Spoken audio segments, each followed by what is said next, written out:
So we've done the welcome and introductions. You all have introduced yourself in the chats. You're also very welcome here today. I'm going to give you a brief introduction to the African Diaspora Network. I'll talk to you about our mission and vision, our impact, because it's really important to understand the organization that is putting on the program if you're going to commit some of your time and effort into it. I'll talk about some of our other programs, and then, of course, we're going to deep dive into the ABLE program itself. But I'll pass it over to Hatim to talk us through the curriculum. We'll talk about the program timeline, eligibility requirements and benefits, and then, of course, submitting your application. And then we'll have a quick Q&A at the end. And so ADN, we are a nonprofit organization based out of California.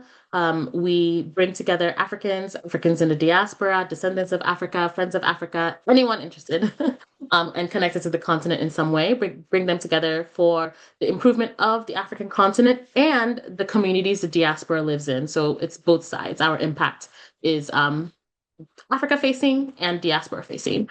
And so we do this through a range of programs, convenings, and various opportunities for both diaspora members and Africans on the continent. So moving right along, kind of talked to us through our mission, and our vision is, of course, the collective power of the global African diaspora, catalyzed into driving entrepreneurship, forging partnerships, facilitating knowledge exchange, generating social impact, and fostering human capital development. And I think that entrepreneurship and the social impact really are central to the way we do our work as a diaspora organization, right? It's not just about coming together to celebrate, or it's really about coming together to learn, to grow, and to create impacts. So a lot of people who join the ABLE program are social entrepreneurs. They are creating impact above and beyond, profit. But of course, that profit is also important for, community growth, creating jobs, revitalizing the economy, things like that. But a lot of the successful applicants to our program, it's not just about profit with their business models. There is a lot of social impact in there as well. So a few of our key programs is, of course, the Accelerating Business Leadership and Entrepreneurship program. This is our accelerator program for Africans in the diaspora, descendants of Africa living in the U.S., operating their business in the U.S. And so I'll talk more about that program shortly. We, of course, have ADIS, which is our annual symposium. We actually had it in Silicon Valley just in March, where we all came together to talk about bridging Africa and Silicon Valley. And so we had some lovely conversations there around AI, the future of work, around capital for impact, and around bioscience and healthcare. We also have a more recent program, particularly in the bioscience and healthcare space, which is our Grand Challenges African Diaspora Engagement Accelerator. This is our Gates-funded program that brings together Africans in the diaspora with Africans on the continent to accelerate research and development in the African continent, particularly around drug discovery, vaccine manufacturing, and things of that nature. We also have the BAF program, which is very similar to the ABLE program, but it's specific to African entrepreneurs with businesses registered and operating on the African continent. And so the kickoff for that program is actually tomorrow. So the 2026 cohort is set for the BAF program. And then we have our Impact and Innovation Forums, which is our speaker series that we have throughout the year. And then we have Structure Social Enterprise, which is a feeder program for the BAF that is specific to Catholic sisters. That is our programs. Happy to speak on any more of them if needed, but I want us to move quickly to, to the ABLE program. We've convened over 11,000 people for the various programs that we've had. We've supported over 200 entrepreneurs across ABLE, BAF, SYSC, engaged people from across the world, either who are part of our network, have come to our events, things of that nature. And then we have a 45,000 strong global online community across our newsletter, our CRM, our social media pages, and in our various programs. And this is some of our highlighted impact over specifically over our entrepreneurship programs. So for ABLE, we've supported over 74 entrepreneurs specifically across 22 US states. And last year we did an impact survey to kind of see where all our entrepreneurs were, how they were doing, what's going on. And the 22 people from the ABLE program who responded to the survey, they collectively had a revenue of 16 million. So we were really impressed by the work that they've done and how much they've grown from when they first joined the ABLE program. So we were very excited for them about that. Um, yep, so just a bit more about ABLE specifically. We had an ABLE entrepreneur who was named CNN Hero of the Year. Quaylen was from our first cohort of ABLE. And so, like I mentioned, yes, he runs a flower shop, and yes, it's like a for-profit flower shop, but he supports and hires local youth in the Chicago area to really, get them connected back to the earth and really give them wonderful opportunities for job creation, learning, growth, things like that. And so he was named a CNN Hero of the Year last year. And so, yeah, we're just really proud of Quillen and his work. I'm gonna stop here, and Tima, you have to let me know if I was meant to have passed the mic over to anybody else besides you and Hatim at any point, but I'm going to pass it over to Hatim for the curriculum. Does that sound okay, Fatima? Yes.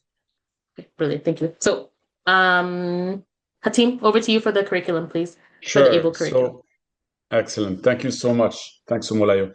So I'll give you a preview of what we try to achieve with this program and the other sessions. And just as an FYI, the company that I'm affiliated with has done these with other in other programs like Canada, Taiwan, and basically the way we look at it is we try to give entrepreneurs who are in different geographies in the US, and I see we have people here from Canada, but East Coast, a good sense of some of the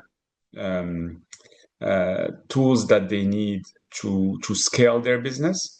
But at the same time, the idea for us is as we do this work, connect them to an ecosystem that can help them in terms of fundraising, if they're fundraising, finding strategic partner if that's the case, and really help them achieve the scale that they need for their businesses. So the way we do it is we have these workshops in different topics. So really looking at your business plan, looking at your pitch deck.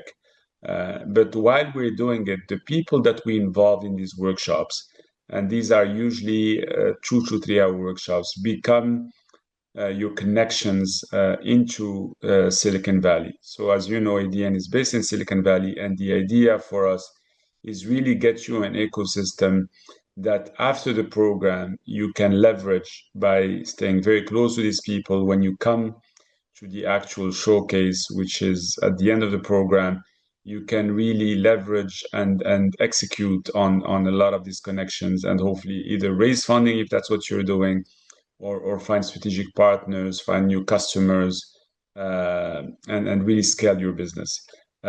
So the topics that we actually work on with our moderators are, as I said, on the value proposition that you're offering. What kind of financing do you have access to? Maybe there's financing that you're not aware of in terms of non-dilutive funding. How do you structure a cap table if you already have investors or you're looking to have investors?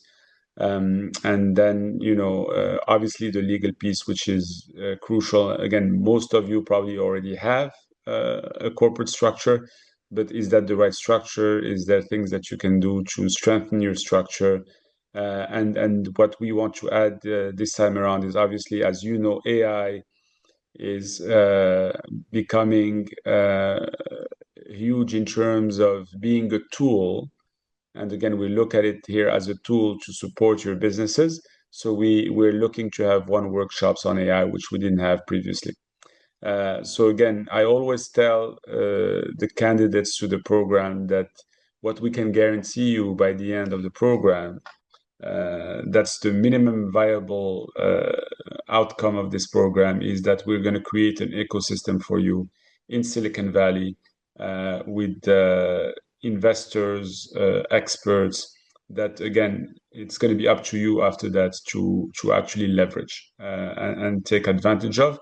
But obviously, ADN has an amazing ecosystem that you can leverage. And obviously, after the program, once you're an alum, you're part of the ADN family and you stay close to that family. So, ADN, Omolai will probably speak about it briefly, but organizes a symposium every year.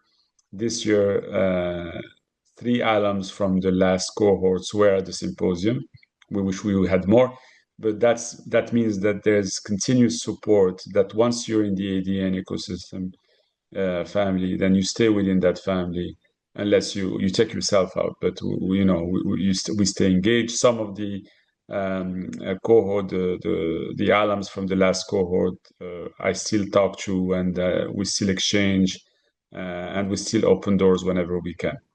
So that's in a nutshell the way we structure the program. So again, the idea is from the beginning, help structure your deck, your business plan, give you some support tools. And the end goal is within the 8 to 9 weeks of the program. When you are at the end of the program, you have a more polished story. I mean, not to say that your story is not polished yet, but really looking at how we can polish it more and make you investor or partner ready. And the idea is we culminate it with this event that happens at the end of the program.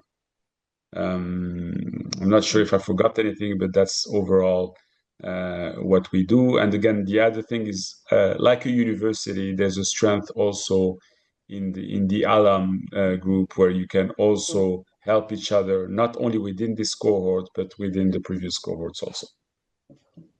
Absolutely. We had a case, a team on the BAF side where we had two BAF entrepreneurs from two different cohorts, but they were both in Tanzania, and then they met each other through one of our networking events for entrepreneur alums and things like that, and they were able to start a new venture together, right?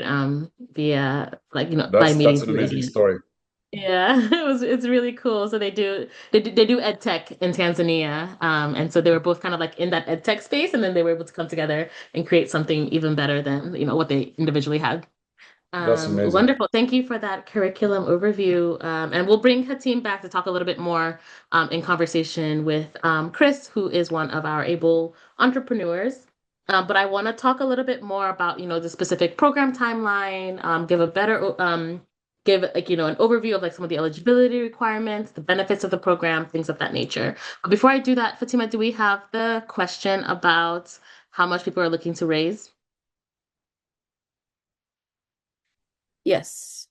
Wonderful. Okay, so my colleague Fatima is going to put up a quick poll on how much are you looking to raise. So if you are here trying to apply for the ABLE program, what are you looking to raise? Hatim mentioned how a big focus of the ABLE curriculum is really getting you guys investor ready. And so for us, it's always really interesting to kind of understand where people are in their entrepreneurial journey, to understand what they are looking to raise. Are you trying to raise your next 10K, or are you not trying to raise your next 1 million, right? So where are you?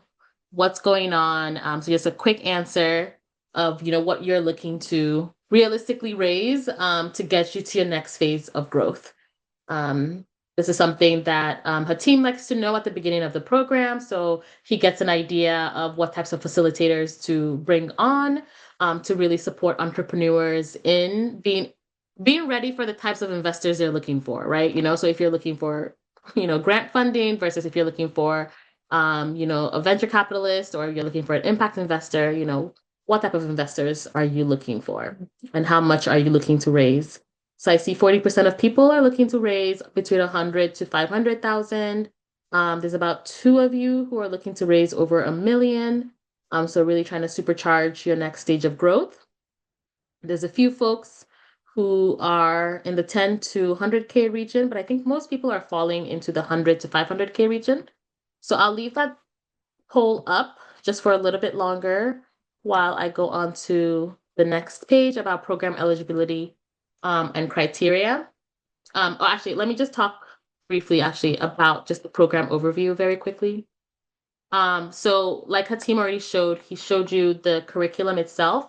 But in general, what ABLE is meant to do is really accelerate you over the 2 months of the program, right? And so a team like carefully curates these sessions because we know you're very busy entrepreneurs, particularly at an early stage where you are putting the frameworks together, putting your team together, things like that. And you've made, your first couple thousand, but you're really looking to accelerate that growth, right? So Able really meets you where you are in that sense, and ensures that you have the coursework that allows you to get to that next stage. The facilitators who have been there, done that, superseded that, right? The mentors. So a big part of the Able program is the mentor pairing that you get during the program, and like Hatim said, a lot of the mentors continue supporting you even post program, and then the access to the general ADN network, the access to funding opportunities, and then also just that exposure to the Silicon Valley ecosystem. How do they think? How do they act? How do they operate? Right. So that's just a brief overview of the ABLE program. And I'm going to end the poll. Let's see where we are. I'm going to share the results. Do I see the results? Can everybody see the results of our poll? So most of us, 41% of us, are trying to raise between 100 to 500K. And then the next group is trying to raise between 10 to 100K, followed by over 1 million. And then finally, a few people are trying to raise just under 1 million. And then let me go back to this. So we've done the curriculum. So program timeline. I'm going to stop sharing the results. Thank you for taking part in our poll. So for the timeline of the program, applications are opening in a little under 2 weeks. So June 1st, be ready. We're going to go ahead and open the applications, and then they will close July 14. I think it's actually July 12. But yeah, they will close July 12, but it'll be clear in the system when they close. And then we'll do interviews. So we have a team of reviewers who help us look over the applications against our eligibility requirements, really looking to see who's in that sweet spot to really benefit most from the ABLE program. And then we'll pick the top folks from that to then go into our interview round, our investor ready screening, and things of that nature. And then we'll announce the cohort to themselves around August 18th. The public announcement comes a little bit later than that. And then the program will kick off in September. And like Ateem mentioned, it is a pretty short program, 6 to 8 weeks. And then we'll have graduation day October 15th. This is a tentative date that's going to ultimately depend on where graduation will be. Graduation and pitch day last year. Graduation and pitch day was at the Bill headquarters, but they're closing their building shortly. So we are in the midst of getting a different building for the pitch day, but it will be in the Silicon Valley area. So that's the program timeline. And I want to move quickly through the eligibility criteria, and I'll show you where to find more information about it, but I really want to move quickly to conversation with Hatim and Chris. And so we're looking for founders and executives who are scalable for-profit startups, early stage, either seed to Series A. So really that sweet spot of like trying to find their next stage of growth. And then they need to demonstrate early traction, right? So it cannot be a new idea. It can't be pre-launch, nothing like that. Like you have to show that you kind of already have some users, have some customers, have some revenue, have some metrics to show, no prototypes, right? So just to make that clear about the types of businesses that we accept into the program. The revenue model has to be clear and sustainable. And then, like I said, we are looking for more social impact oriented businesses. And so it has to drive an impact beyond just profit, right? It could be, the types of people you employ and that you're really, ensuring there is economic vigor in your community. That's fine as well. But you do have to be able to express the type of impact that your business makes besides your bottom line.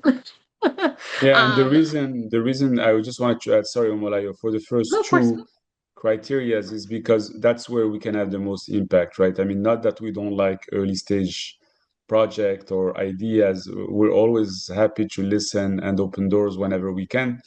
But in terms of really leveraging the value of the program and the workshops it's actually more impactful for the companies that already have some traction and are looking to scale. So that's the reasoning behind it. Wonderful. No, exactly. Thank you so much, team. So I hope that's clear for folks if you're kind of thinking, oh, I came into this call with an idea. You're going to need a little bit more than that if you are planning on applying. um, okay, thank you, Siobhan. Yeah, no problem. Maybe another time or um share with someone you know, or maybe next year by the time you've launched the business. But it's helpful to know, right? That's why we come to these information sessions to see if it's a good fit for you, and where you are in your entrepreneurial journey. I'd be curious to know which part of the requirements you don't meet, but yeah, feel free to share if you want. Okay, got it, got it. Not really generating revenue. Absolutely. Understood, understood. I don't know if Hatim, you want to talk to that a little bit more. I know that we have like a cutoff. We try to be reasonable with it, but yeah, Yeah. stay connected. Yes, thank you, Chris. Yeah. Let's quickly move on to the part where Chris and Hatim talk. Let me pause here and I'll bring this up at the end. So let's move to the panel discussion. So Hatim and Chris, I'll bring you guys up on stage. Let me stop sharing. So Chris, if you could maybe introduce yourself first and talk about your program. And so what, when we were putting together this information session, Fatima and I were like, okay, who should we get to speak about Able? And Chris just came to mind because first of all, he's just very eloquent and like enthusiastic. And we love when Chris like updates us about the stuff that he has going on. So I think Chris really embodies this idea that like to grow as an entrepreneur, you need to stay in touch with your network and like grow with your community. And so I think that for me, Chris, that's like one of the lessons I've learned from watching your growth the last 2 years is how you keep your family informed, right? So over to you for like kind of, introducing yourself, your business, the work that you do, which is very impactful, very needed in this sector. And then how, Able got you where you are or what you've done since Able, things like that. And then we'll converse. Over to you, Chris. Thank you for that, Ambalaya. And first, respect for having the opportunity to address this group of folks who are looking to make a positive difference in the world. Uh, and I'll start with a pitch because in your journey, you're probably going to do a lot of pitching and get some enhancements. So I'm Chris Bennett. I'm a recovering intellectual property attorney doing it with a social impact practice in Washington, D.C. But more important, I'm the founder of IP Rights for All. It is a social enterprise. It's a public benefit corporation based in the District of Columbia with a mission to make it easier and less costly for creatives and entrepreneurs, especially those from underserved communities, to protect and monetize innovation. And we do that using a technology-powered platform that embodies artificial intelligence, blockchain, and some other unique capabilities. The role of ADN and Able was a linchpin in what we do. So our work is a little bit more analytical involved because it's a regulated space. We work with attorneys. So if they're not happy, they can take legal action against you. But we're also trying to change an entrenched legal system that has excluded a lot of folks because they didn't have money, they weren't the right appearance, they had some other structural barriers. So we had proved concept by ideating what we do inside my law practice. And we found that we had helped over 100 creatives and entrepreneurs create $43 million of their own financial value focused on intellectual property rights. We took that design and turned it into software code, and that's where ADN comes in. They were a linchpin because after we came through 3 different programs with places such as Georgetown University, such as the NASDAQ Milestone Maker Program, and there's a loop close on that, so don't let me forget it. We participated in ADN, and we experienced a totality of the circumstances rebirth. We connected with resources that helped us to refine our pitch, to make connections, and actually there was some funding involved as well. That funding allowed us to launch our social impact legal tech organization in 2024. And so we've approached this as kind of like an agile, if you're familiar with project management. Every stop on the journey was a stepping stone to the next level of progression. And so ADN's participation has been a part of our family, and we support the program and its participants. And the loop close was that as we've taken our journey, there was another ADN able company that we were able to refer to our NASDAQ experience. And I don't know if you're familiar with NASDAQ milestone makers, but if you get into the program and you finish, they will put your image and your logo on the NASDAQ board downtown in New York City and highlight it that way. So this has been a tremendous and transformational experience to us, and we leveraged it, and we continue to do so, and we're lifelong supporters. So I'll stop with that because I could go on and just open the door for any additional things that I should address or any questions. Wow, Chris, that's amazing. So the reason why this conversation is super interesting is, unfortunately for me, I didn't have the opportunity. I mean, I'm lucky that today I'm meeting Chris because Chris was in the 2024 cohort. So before I got involved with Able, but I am more than delighted to meet Chris, and I'm supposed to be here to give information. I feel I gained something by meeting Chris. So it's a pleasure meeting you, Chris, and I look forward to connecting after this call and talking and seeing, I mean, it's truly amazing what you've done. It sounds to me like even the people who won't join Able, because of the work that you do, would be interested in connecting with you, and because in a way you are also doing work in trying to highlight and create value with people who have innovative ideas. So that's just amazing. The thing that also struck me is the way you started talking about doing that pitch. So one thing that we do in the program is we try to make sure that every entrepreneur, we call it the elevator pitch, which is, a term that you're probably familiar with. But Chris did an amazing job. I always tell entrepreneurs, uh, one of my goals is, if you are in an elevator, or if you're in line trying to grab coffee and someone asks you what you do, and what you say to them in 2 minutes, which is what Chris did, intrigues you enough. Because in 2 minutes, I won't say, listen, I'm going to invest $1 million in your company, Chris, just because you spoke to me for 2 minutes. But what you just say to me intrigued me enough that I'm like, I want to know more. And I think Chris did an amazing job at that. So thank you for that. So Chris, I think the crazy thing is that you've summarized basically so many things in terms of the value you got from ADN, and the way it is. I'm thinking if there's anything else I can ask you in terms of expectations. What were your expectation beforehand, and how was the program different in terms of what you got, whether it's good or bad, right? I mean, we want to know also what you expected when you joined the ABLE program, and how was that different from what you got at the end of it? Great question, so team. And for us, entry into the program, first of all, set a baseline expectation because in our ideation phase, we happened to meet the first head of intellectual property for Ethiopia. And his vision was so close to ours, we said the way we can make this something that's not just helping Washington, D.C.'s underserved community, but global, is add technology.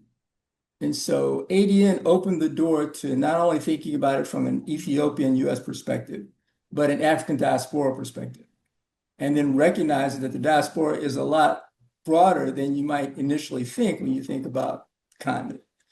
And then you marry that with not only the impact for the African diaspora, but for the world at large, because we also support for the United Nations Sustainable Development Goals.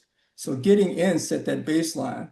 And then basically the program exceeded the expectations in going through each aspect of our business model, which is essential if you want to be sustainable, whether bootstrap or funded, and then providing an ongoing ecosystem which we continue to support today, and from which we benefit. So hopefully that addressed your question. It did. Amazing. And the other question I have, and obviously we would love for others, in the audience to start asking their own question, is, I like what you said about also using not only the probably the speakers or mentors, but also the participant in the program in terms that they become also strategic. You become strategic in each other's businesses. So the strength of this diaspora, in the US and in Africa. So again, like Omolayo said, it's very complicated today for us to get the message through that we're not talking about Africans, right? We're talking about African Americans. We're talking about the diaspora is not first generation, American, but they could be third, fourth, fifth generation, and that's a powerful network that's underutilized, and that ADN is just one of the ecosystems that can basically federate and mobilize these people. So people think that you're learning only from the experts that we bring on board. Absolutely not. We think, we just one quick example is we had in our last cohort 2025 an entrepreneur that was working on African ethnic foods in the US, basically kind of a marketplace for selling African spices. And then at the last Addis meeting, we had someone building the Amazon of Africa, of business between Africa and the US. And that was just a natural connection. And I think this happened because of ADN and because both of these people were in the ADN network. And the idea for us is the strength, I think, of Able is not only from the expert we bring, but from the actual community that we're building in between, right? I mean, I think that's and that's what you just said. So kudos to you. That's amazing. The other question I had for you is, so what about post-program? I'm curious to know, you kind of mentioned it when you started in terms of how connected, and Omolayo mentioned it, that you stayed close to ADN. Any feedback on, how you were able to leverage the time after the program? Great question. And it also has the kernel of a potential enhancement. The program leverage point has been that couple of nerdy points that are relevant. The first is roughly for every person that you expand your ecosystem. There's, my understanding, literature is there are like 9 different additional points that you add. So there's just a practical incentive for staying connected to folks and building on that for scale. The second aspect of it is there's a research point in the US that said if the country could actually make intellectual property more accessible to underserved communities, it would grow gross domestic product by 5%, which is about $1 trillion a year. And that's not just for the new creatives and entrepreneurs, it's for everyone that gets a job, that gets economic growth. So that leads into the ADN relationship and the potential opportunity. ADN, from our comparison, has done a great job of maintaining connections with its ecosystem and with its entrepreneurs. But there's an opportunity to take that to the next level. And that may be a strategic thought of how can ADN continue to provide the support that helps these organizations to get to whatever their exit is, whether it's an IPO, whether it's making a positive difference in the community, whether it's changing an ecosystem. Absolutely. And again, we're not perfect as an organization. We strive to always improve, and we get feedback through our ABLE program questionnaires after our workshops to always try to do a better job. So point very well taken. And to your point again, Chris, is at the beginning of the program, I always tell the folks that we open that ecosystem for you. It is up to you, like you just mentioned, Chris, to stay on top of these people. Without annoying them, but all those mentors, the moderators, that you're absolutely right, that sometimes that person could be interesting, but they might have two or three other connections for you that are crucial, that, if they don't know what you're doing, if they won't make that connection. So the persistence is huge in terms of, if we as ADN through the ABLE program introduce you to 40 people, to Chris's point, that you have to multiply that by the other 10 connections that each one of these people have that could be interesting for you as an entrepreneur. I think, thank you for that. If I may just briefly augment Sure. it's a two-way street. So know your value. One of the premises upon which our business model is built is that each individual has their own walk of life. You individually are a potential intellectual property factory. And there are two flavors, unregistered and registered. We're focused on the unregistered because it gets you to the registered. So you're bringing something to the table. And just like you benefit from those connections for ADN, it also enhances the ecosystem by connections with you. So it is truly a win-win opportunity I would leverage in the ADN journey. Absolutely. No, that sounds amazing. Very inspiring. Thank you, Chris. Omolayo, I don't know if you want to take questions from the audience. I do, absolutely. No, thank you so much. Because one of my last questions was, what advice would both of you, either of you, have for someone who's interested in participating in this year's program? But I feel like, Chris, you kind of started answering that around, you get out what you put in, with things, right? I think that's how I would summarize what you were saying about the network, right? So, you can benefit from the network, but the network can also benefit from you, right? It's a give and take. I'm gonna pause with any of my extra questions in case there's any questions from the audience, to give people an opportunity to ask any questions around, the application process, what they get out of the program. I can talk a bit more about the application process shortly because I know that was one of the things I was meant to show you, but I really wanted to make sure we got to this conversation between Chris and Hateem. So if we have any questions specific to Chris and Hateem about the program, benefits of the program, if it's a right fit for you. I noticed a few people dropping because they were like, "Ooh, I'm actually too early stage for this." So if you're not too sure about, like, if your business is in the right growth stage for ABLE, this is a perfect opportunity to ask that, because you have an entrepreneur here who's been in your shoes. You have one of the people who's going to be reviewing your application, but also, facilitating the program. So this is your opportunity to ask questions. You're welcome to come off mute.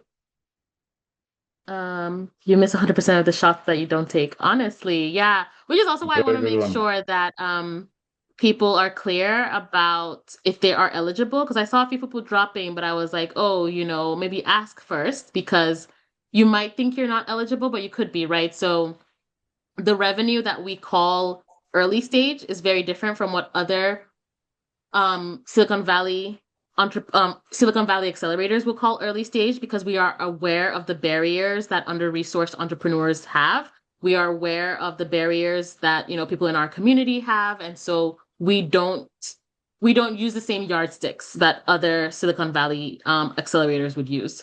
Vivian, you can go ahead and go off mute and ask the question. Hi, can you hear me? Yeah. My name is Vivian. I want to check if I'm eligible for this year cohort. So Vivian, you sound a bit far. We can hear you, but not so well. Maybe come closer to your mic. I have yours on speaker because I'm walking. Can you hear me now? Okay, I just want to make sure I'm eligible for this cohort, and if I'm not, what can I do so that I can come back next year? So I applied last year. I think this is my third time. I don't give up. But this time I want to check to know what I'm not doing right. So I do have a registered business since 2023, and it is a service business. I do coaching, training, and consulting, and my focus is both for women and youth, in like basically what you guys do, but on women and youth. And of course, I do for leadership, to entrepreneurship, and then personal and career development, coaching. But right now, I'm investing more than I'm bringing in profit. Because of course I have to first of all to invest in my own training because my background is not in business. I'm a pharmacist and I'm still working a 9 to 5 job with the University of Pennsylvania, but I want to bridge into full-time entrepreneurship. So I had to invest in my own training. I had to invest in multiple software because I do mostly digital business. I have to pay out of pocket the tech guy, manage Yep, my system and all those things. And then I have absolutely. to work on proof to make sure that these concepts to prove that it's working. Absolutely. So initially, some of my clients, I still call them clients, was for free for me to see if I can provide value and see results.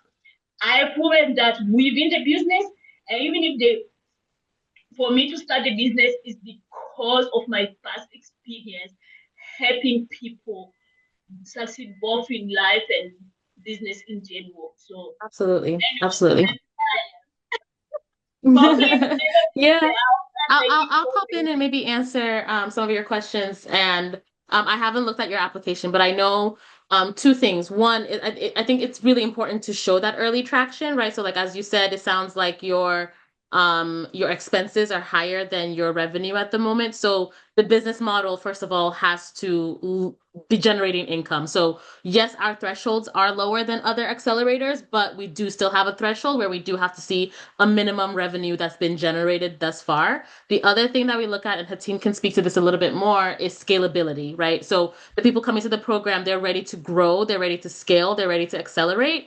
And so does your business model allow scale? And so if you are the only coach on your team, you can't really scale that, right? Because you only have 24 hours in a day. So how do you scale coaching? So that's just something to think about, not for you to necessarily answer now, but when you do your application, think about that. And then someone else asked in the chat, for someone who hasn't started, but with great entrepreneurship ideas, no revenue yet, what advice do you have for them? I'll give this to Chris. When you were first starting your business, how did you get to the point where you could go ahead and you know for the next step? So I'll let Chris answer that, but quickly so that we can get to other questions. Sure. My suggestion would be begin with the end in mind. Think about your strategic vision. What kind of outcomes do you want, in addition to obviously some level of economic success? So we began with looking at what social impact do we want to show to the marketplace, to the community, to the ADN and others. And we have those metrics and we've stayed true to them. And that's been able to let us show the traction using that particular set of metrics. And they're probably comparable metrics to each business model that you either are conceiving or that you're actually working and executing today. Yes, please. Wonderful. Thank you so much, Chris. Katrina? Hi, everybody. Thank you for the opportunity. I just have two quick questions, and I apologize if I missed it in the beginning. I wanted to know, in terms of the threshold, is there a minimum amount of revenue that needs to be generated? I am post-revenue, but I just wanted to know if there was a limit, and is there a number of years that you could have, sort of a maximum number of years you could be incorporated in order to be eligible for this program? Great question.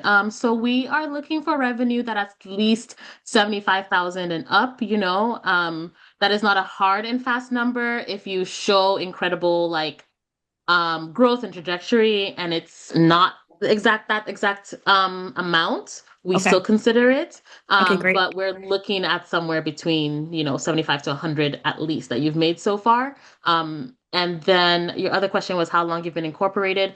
I think it's at least 6 months. Of course, the longer the better. But of course, if it's been like 10 years and you've made like 50K, we will have questions. Yeah, I've been in business for Um, 5 years. I've been in business okay, for 5 brilliant, years. I just brilliant. wanted to know if that was sort of, if that was not too long being in business, if that makes sense. No, no, no, no, I don't think so. And it also just depends on where you are in growth. And I think especially if 5 years, that sounds like around COVID time. So we know Yes. that there's some fluctuations that come on in those first early years. So we've seen those issues. Okay, thank you so much. Um, you're so welcome, Kevin. Hello, good morning and good afternoon, everyone. Thank you for sharing the information. I wanted to know if there is any opportunity for for myself to either partner with some of the existing cohorts or with a new cohort to actually help grow their business. Like I've started my own ventures, and I realized I needed more support and team, like more of a team. I realized I had a challenge doing it myself, and realized like my skill was more from a technical building tools and software standpoint, not so much everything else. And so I wanted to actually work with other people that had more of those skills and had more of those interests. So is there any opportunity to uh, you know, connect with the rest of the cohorts or people that are applying and kind of help build from that side? Team, do you want to take that one? You look like you want to take that one. Yeah, so that's an interesting question. So, because we're looking for businesses that it almost sounds like you're looking to be a co-founder in a venture or to assist an existing startup. So, this is not probably the platform for it. I mean, again, as a mentor that can potentially join one of the entrepreneurs later on, that could be an option depending on your skill set and your profile. So I think, again, like Omolayo mentioned at the beginning, we love to have mentors onboarded so that they can engage with our cohorts. So if you've started a few different projects or companies and you have that experience, that's definitely an option. And then after that, obviously, when sometimes the chemistry between a mentor and entrepreneur is there, then it's up to you and that entrepreneur to discuss collaboration in the future. So in that sense, yes, but I don't think as an add-on to a team that or a cohort company that joins, that sounds a little complicated because we take the entrepreneurs as they come, so we can't ask them to onboard another person in their venture, which I believe that's what you were asking.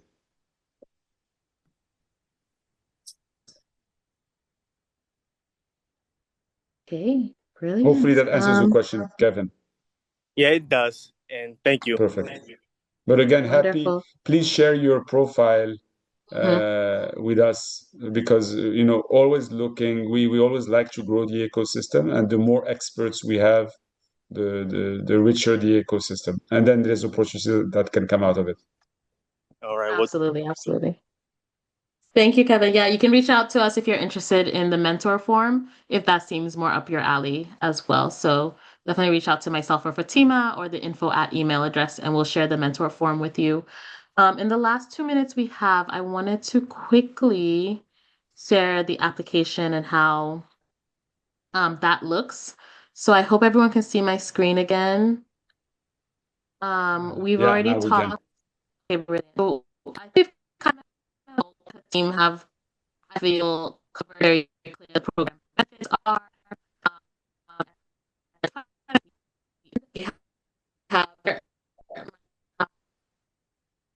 So, Omolayo, I don't know if it's me. It could be my connection, but your voice is chopping up on my end. Maybe it's me. Is that the case, Chris? Yes. Yeah. So it's on your end, Omolayo. Just as an FYI. Oh, okay. Sorry. The last 2 seconds, 5 seconds, we couldn't understand what you were saying. Okay, no problem. I'll try and speak slowly, so hopefully it comes No, through. now it's okay. No, it was a connection problem. Now we can hear you. Now I'm better. Perfect. Thank you. So I was just mentioning that there is a financial award at the end of the program to just kind of support you and give you a little bit of that early boost, which Chris mentioned he was able to utilize to grow the social impact arm of his business. And then the application is going to be on SurveyMonkey Apply. So when you get in, you make an account and then you fill out the application form. And I'll walk you guys through that very quickly right now, because actually right now, if you go to the ADN website and navigate to, Fatima put it right here for me. and navigate to the ABLE page, you will be able to see the questions ahead of time, right? So, after this call, you can go ahead. This is the ABLE information page. You can see that last year's cohort. You can read the impact report, everything like that. You can see the program goals. I see you're clapping, Chris. This is all like Rose and Yinka. They worked really closely together to put this together. And so this is the timeline. I think, like I mentioned, it does close July 12th. And then here are the application questions. So you can already go ahead and kind of familiarize yourself with the questions you will be answering. So that way, when it does open June 1st, you can go ahead and start your application, ask us any questions that might come up. I believe it was somebody was just asking, oh, Katrina, yeah, is your organization currently is your organization currently revenue generating? And so here, this is the threshold that I was telling you about, where we are expecting at least 75K annually, and then of course, you answer with how much you've been making as well. So this is the threshold that we're looking for, and if you are in this phase, but you are making something, it does not immediately disqualify you, but we will look to see that you have other things going on for your organization, whether that's like, the social impact arm is really strong or the potential for growth is really strong. Saying no here will not disqualify you, but we will be looking for other things to see if we're going to push your application through. But yeah, this is around the threshold. So helpful to look through this to see the questions that we're going to ask you. There's just a few. It shouldn't take you any longer than maybe half an hour to kind of put it together. And you have, 6 weeks to do it. Don't wait till the last minute, because you don't want to, have any technology issues, and you want to make sure you properly press submit. Like the SurveyMonkey Apply platform, you have to kind of press the button, the submit. You have to complete the application, and then you have to submit the application. So there's a few people who maybe had a really strong application and they completed it, but they did not press the submit button. So you need to definitely make sure you complete both buttons and you get a notification saying thank you for your application. If you have not gotten that email, you have not submitted yet, right? So just make sure you finish it all the way through. Yeah, that's the application process. And again, it opens on June 1st. I think I see some questions in the comments. Oh, no, Fatima is sharing some links so you can have access to that. We are all through here, but if there's any further questions, any issues, I'll stay on for a couple more seconds to answer them. But I wanted to thank Chris and Hatim and my colleague Fatima for all their work making today happen. I am wishing all of you here all the best in your ventures, wherever they are. If you decide that ABLE is a good fit for you and you want to apply this year, I really, really encourage you to do so.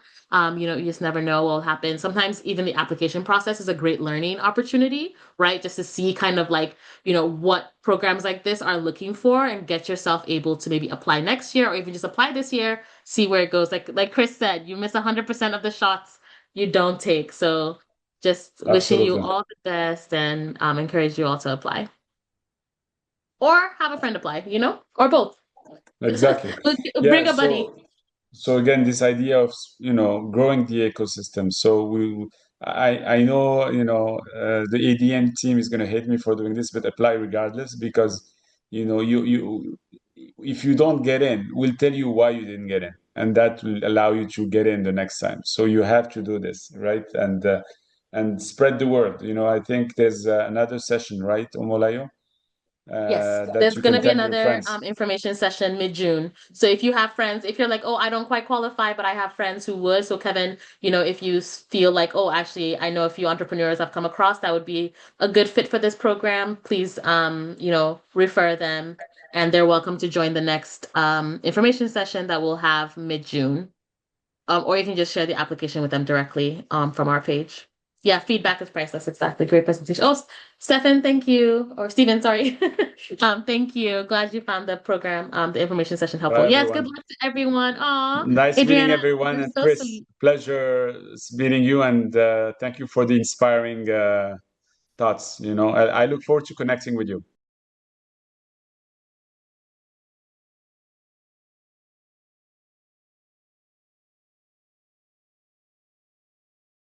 Um, when I speak at conferences or when I pitch at events, I'm usually the only person in the room who looks like me.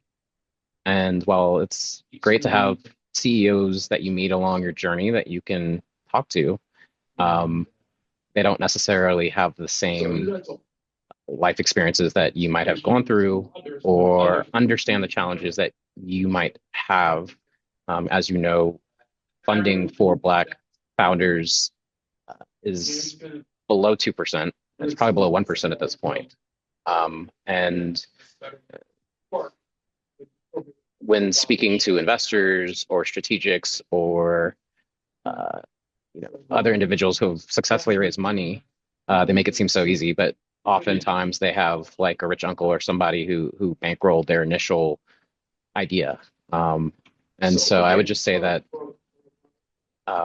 building community, especially with founders who look like you, who come from the same regions as you, is of utmost importance for your mental and spiritual health, but also challenge your ideas of how you think you're going to get to success. Thank you so much, Derek. You actually touched on what my next question was going to be, and I was going to start with you as, how has the program, shaped and impacted your journey as an entrepreneur? But you've touched on that quite a bit. Is there anything else that you'd like to share? I would just say I've gained wisdom through building this company, just through trial and error, through advisors, et cetera. And it's really important to be open to advice and challenge your assumptions repeatedly. You're all building something that you think you probably know, you think you know all the answers. And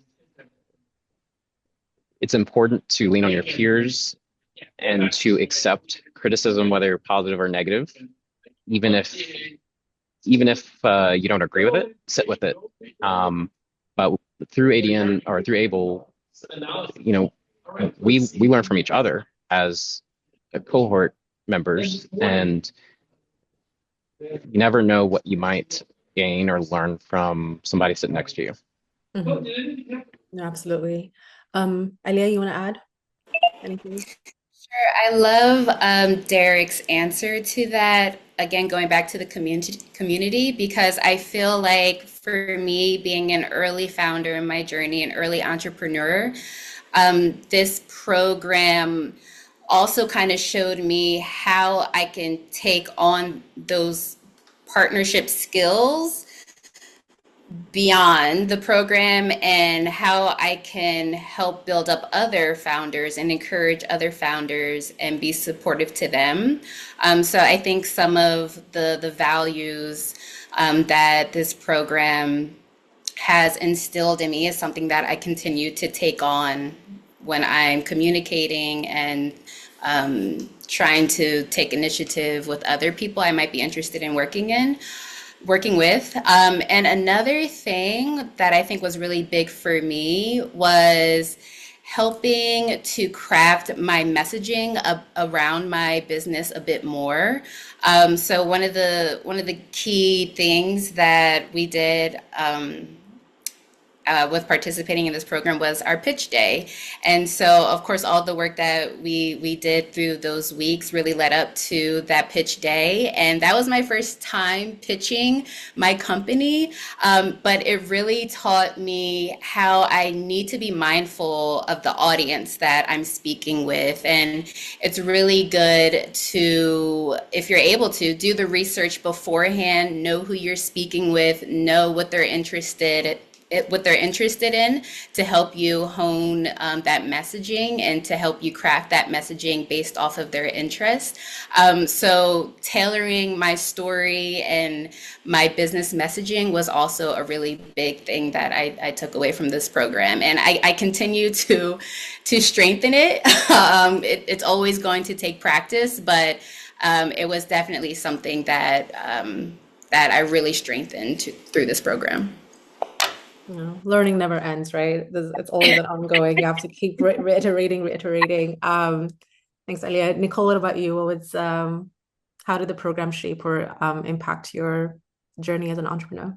I think it really goes back to the community and the cohort members, because we were on Zoom, every week, learning more about each other and each other's businesses. We became fans and supporters of each other's businesses, and we knew each other's businesses in and out.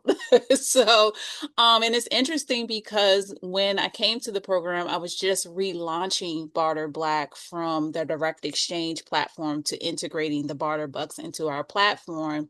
And it shaped me having that community and being able to ask questions and being able to accept the advice that people give, and to sit in that and to think about what needs to be changed, because we're in our businesses and we live, eat, and sleep our businesses. So getting those different perspectives and people being open to share definitely helps, because we're able to shape things based on what other people are seeing and doing within our businesses. So I think that is what I would say shaped me as an entrepreneur, and with Barter Black as well. All right. Thanks, Nicole. Now over to you, Hatim. I know we talked a little bit about the 3 pillars of the program, the workshops, the mentorship, and pitch day, but could you share a little bit more specifically about what folks can expect from this year's program experience in particular? Absolutely. I mean, again, I think I said most of it, but happy also to take questions. So I just wanted to rebound in terms of the learning on what Nicole, Alaya, and Derek said. It's amazing how, when you are, they were talking about learning from others. I learned so much myself from the cohort and from, it's just amazing that all that process. And the other thing I was going to say is, I think Aliyah was the one who mentioned the pitching.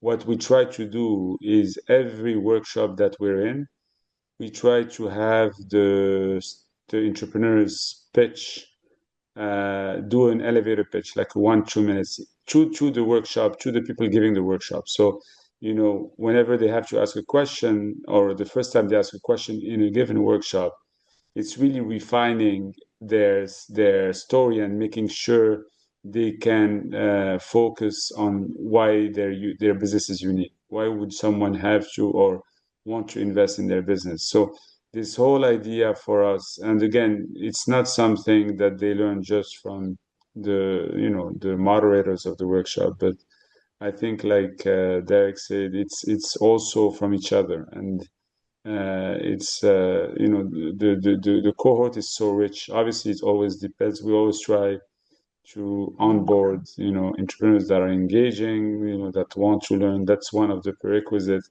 and want to also give to the others. But I would say these are, for me, the most important. In terms of the workshops themselves, again, we focus on topics that are needed for business to scale. Let's put it that way.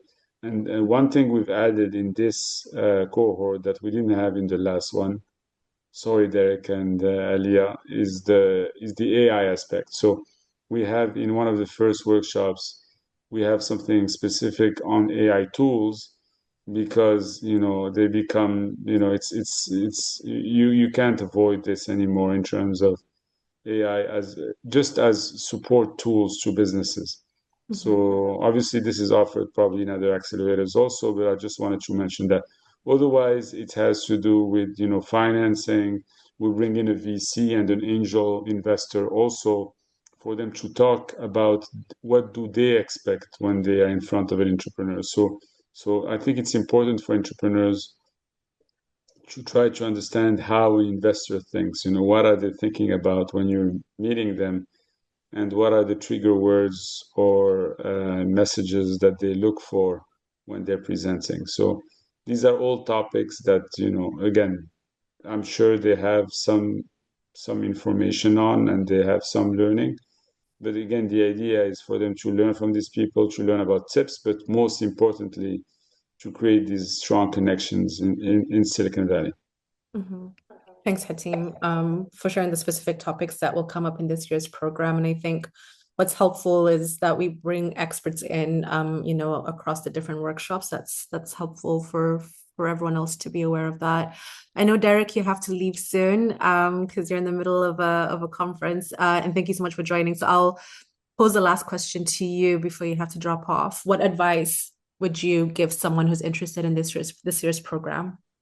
To me, it's a no-brainer. I mean, I think I've already given my reasons or my experience with the program and why I thought I would think it was value added. I was one of the more advanced startups in the cohort. We've raised about $1.3 million to date. And even though maybe not all the sessions were as useful for me because I've done a lot of the building of my company in some of those regards, you can't put a price on the peer group that you will build and the network that you will create. So if you're having any doubts or concerns, I can assure you that it's worth the time. Thanks, Derek. Nicole, any last advice, tips would you give? I would say be ready. Be ready to grow your business. Be ready for the peer-to-peer interactions. Do the work. I would definitely say that. Take the time on your application. And if, there are a lot of cohorts out there, but I would say this is one of the best ones that I have attended for many reasons, but you have to be able to do the work as well. So if you're committed to growing and scaling your business, you definitely want to be a part. And can I be honest for a second? I don't know if these sessions were offered when I applied. I don't remember because I know I didn't receive one, but I was like, why do we need a session for this? The application should be rolling for this program. So definitely apply. And if you are accepted and you go through the program, definitely reach out to Aaliyah and Derek and I and let us know how it went and say thank you. Love it. Thanks, Nicole. Aaliyah, any last advice to those who are with us today? Yeah, I think I have two pieces. So my one piece is to not self-select yourself out. So if you feel like maybe your business isn't ready or you're not accelerator ready or you just don't feel like you're ready, try to challenge that belief and go ahead and just submit your application. Give yourself a shot. So that's my first piece of advice. My second piece of advice is when you are accepted, to make sure you are participating in all of the opportunities. Make sure that you're taking advantage of all the opportunities. During the sessions, ask questions. I know for our sessions, a lot of the facilitators were willing to join one-on-one calls with us, and those one-on-one coaching calls were provided. So take advantage of that. And also take advantage of the mentorship. I would say that my mentor, he was in the STEM education space. And I actually was able to do a run through of my pitch with him, which I think was really helpful. And I really appreciated that. And the fact that he had gone through the program before, I feel like that was just another great example of some shared experiences. But then he was also able to provide some perspective from him going through the program. So those are my two pieces of advice. Thank you so much. So there's two things I wanted to add. Yes. Faduma, sorry. No, go I ahead. forgot to add that Alia reminded me of. So one, the workshops, the way we structure them are very, we always want the settings to be informal. So it's almost, they are sharing contacts. Thanks, Derek. Okay. Which is great, but we want them to address specific issues that the startups that are in the cohort have. So we want there to be a conversation from the get-go. We don't want to have a situation where one person is presenting. And again, I don't know if Nicole, it was like that. I started working and managing this last year. So I'm sorry I didn't get to meet you, but it's nice meeting you. But the way I feel these are more productive is when the moderator and the entrepreneurs are almost talking. You know, they start presenting, but they can be interrupted at any time. Anytime, you know, ask any questions. And every time they ask questions, or the first time they ask a question, again, they pitch for 2 minutes their startup so that the moderator knows, you know, the perspective or the context that the entrepreneur comes with. So we want it to be like that. And the other thing I forgot to mention is because, as Faduma mentioned, we understand that you guys are very busy, you have busy schedules. The workshops, we always set them up at the exact same time every week on Fridays, because we feel that's probably the end of the week and, you know, the entrepreneurs have more downtime, and it's usually at 9 a.m. Pacific and noon Eastern. So for the people who are on the East Coast, it's about their lunchtime on a Friday. So they're in theory less busy, even though I don't know if that's the case, than any other world. And then they can schedule, once they're accepted in the program, they can schedule throughout the program. So they know that the workshops will always be on Friday, always at noon Eastern, 9 Pacific. So these are the two things that I forgot to mention. Thank you so much, Hatim. I think that's really helpful. I know there was a question in the chat about the timings, so appreciate that. But I just want to thank you all. Thank you so much, Hatim, Nicole, Alia, and Derek, who dropped off, for sharing just your experiences, your tips, and just more, you know, specific experiences about how the program supported you. And also, Hatim, your perspective as our lead facilitator is incredibly helpful for this info session. So I want to make sure that we have time for questions. I know there's been some questions in the chat that have been addressed by Fatima. Thank you, Fatima. We do want to prioritize, you know, just the last 12 minutes or so for any additional questions.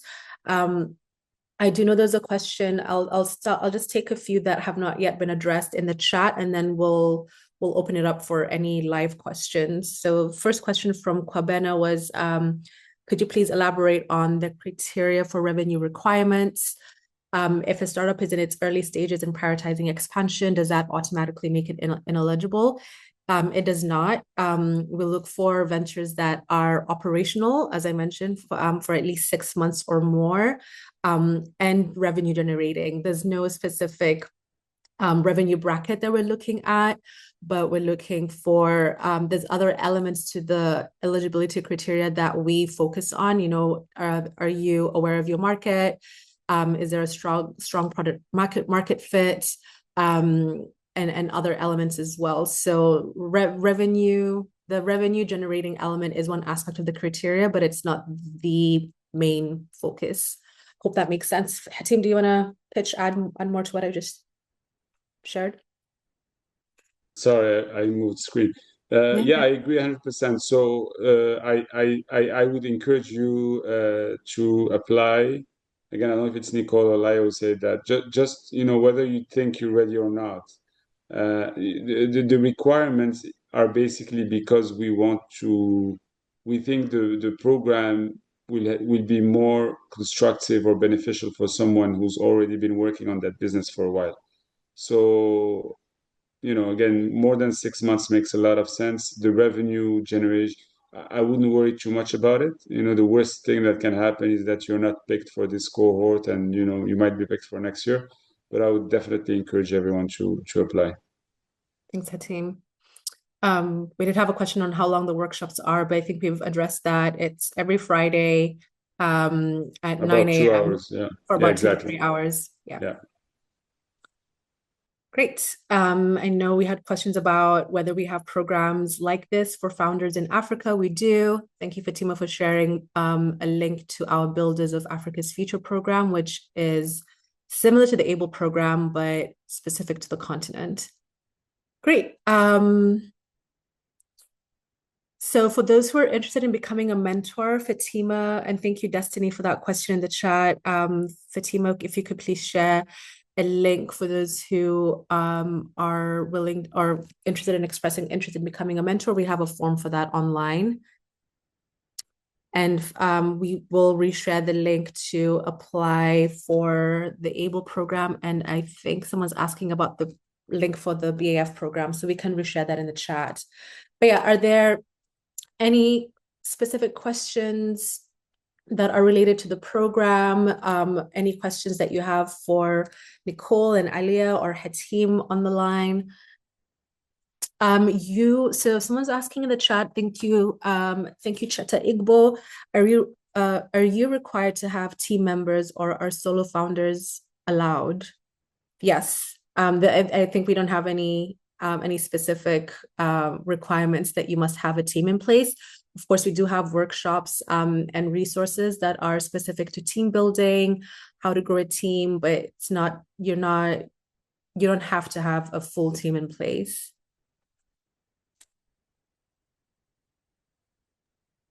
Great. We'll pause in case there are any questions. You're also welcome to raise your hand and unmute if you'd like to voice your question, or just drop them in the chat.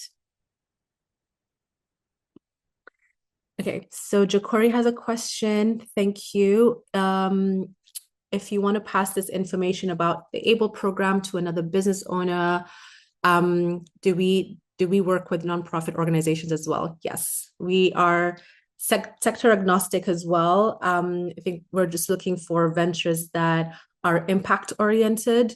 So it can be for-profit, nonprofit, across any sector really, as long as you can demonstrate the impact that your venture has. Right. We'll pause and see if there are any last questions before we close, but just want to say thank you so much for joining us. I hope the stories and the information that we've shared today has been useful to you as you consider applying for the ABLE program, or know of someone, or have a network of founders that would be interested or would find value in a program like ABLE. So please do start that application today. I think you have our information. If you registered for this program, you definitely have our email contact. So if you do have any questions as you start the application process, or as you consider sharing this with your network, please do reach out to us, and we're more than happy to address those on email as well. We have another question from Kwabena. Does the founder need to work on startup full-time, or can they have their 9-to-5 job and still work on their venture? I think it's very unlikely. Again, you're more than more than happy to have you apply, but I think we want people who are committed to their ventures. I think if you're working 9-to-5, then that obviously takes focus away from the startup, and because there's a cash price for each startup, we want the entrepreneur to be committed in terms of time to their startup. So it's very unlikely for someone who's not to be taken into the program. Mm-hmm. Hopefully that answers the question. Appreciate that answer, Hati. You're welcome. Thanks. Great. We have about 5 minutes left. We don't have to use all that 5 minutes if we don't have any questions. I know we all appreciate gift of time where possible. So there are no questions. Again, please reach out an email if you do. But just want to give a round of applause and appreciation to Hatim, Nicole, Aliyah, and Derek for joining us today. Thank you for sharing. Thank you. Sharing what you did. Thank you all. Yes, thank you very Bye, much. everyone.